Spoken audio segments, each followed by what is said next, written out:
25% des BTC contrôlés par les États-Unis et 81 000 milliards de dollars de richesse. Quel est ce plan ambitieux de Michael Saylor? Lors de son intervention au Crypto Summit à la Maison-Blanche, Michael Saylor a dévoilé des objectifs ambitieux pour la réserve Bitcoin, BTC, des États-Unis. En parallèle, il a appelé à une dérégulation des actifs numériques. Quelles sont ces demandes?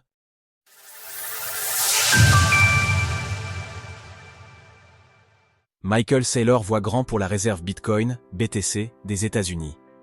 Au cours du Crypto Summit organisé à la Maison-Blanche, Michael Saylor, le fondateur de Strategy, a dévoilé une feuille de route ambitieuse pour les États-Unis, au travers de laquelle il dévoile des plans qui, selon lui, permettraient au pays de dominer l'économie mondiale du XXIe siècle. Sur le plan de la fameuse réserve stratégique de crypto-monnaies, l'intéressé considère ainsi que les États-Unis devraient acquérir 5 à 25% du réseau Bitcoin au travers d'achats quotidiens, et au cours d'une période allant d'aujourd'hui à 2035, année durant laquelle 99% des BTC auront été émis.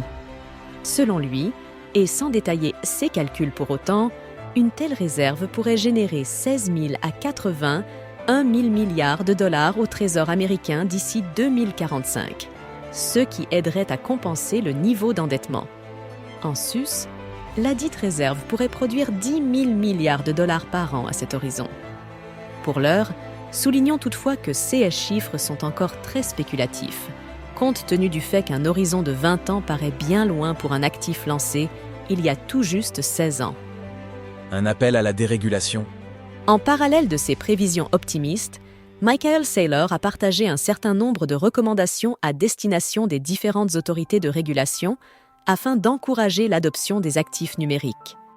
Ainsi, il avance notamment que les émetteurs devraient avoir le droit de créer de nouveaux actifs sans approbation préalable, tandis que les exchanges devraient être autorisés à conserver, échanger et transférer ces actifs entre eux et avec leurs clients. Par ailleurs, les détenteurs d'actifs numériques devraient également disposer des mêmes droits. Bien entendu, tout cela ne doit pas être un passe-droit pour frauder pour autant. En résumé, l'entrepreneur appelle à une sorte de dérégulation, en réponse à la croisade anti-crypto menée par le gouvernement au cours du mandat de Joe Biden. Les politiques fiscales hostiles et injustes envers les mineurs, les détenteurs et les exchanges de crypto-monnaies entravent la croissance de l'industrie et devraient être éliminés, tout comme les réglementations arbitraires, capricieuses et discriminatoires. Le gouvernement devrait encourager et soutenir les grandes banques dans la conservation, le trading et le financement des actifs Bitcoin. La débancarisation des acteurs du secteur des crypto-monnaies ne devrait pas être tolérée.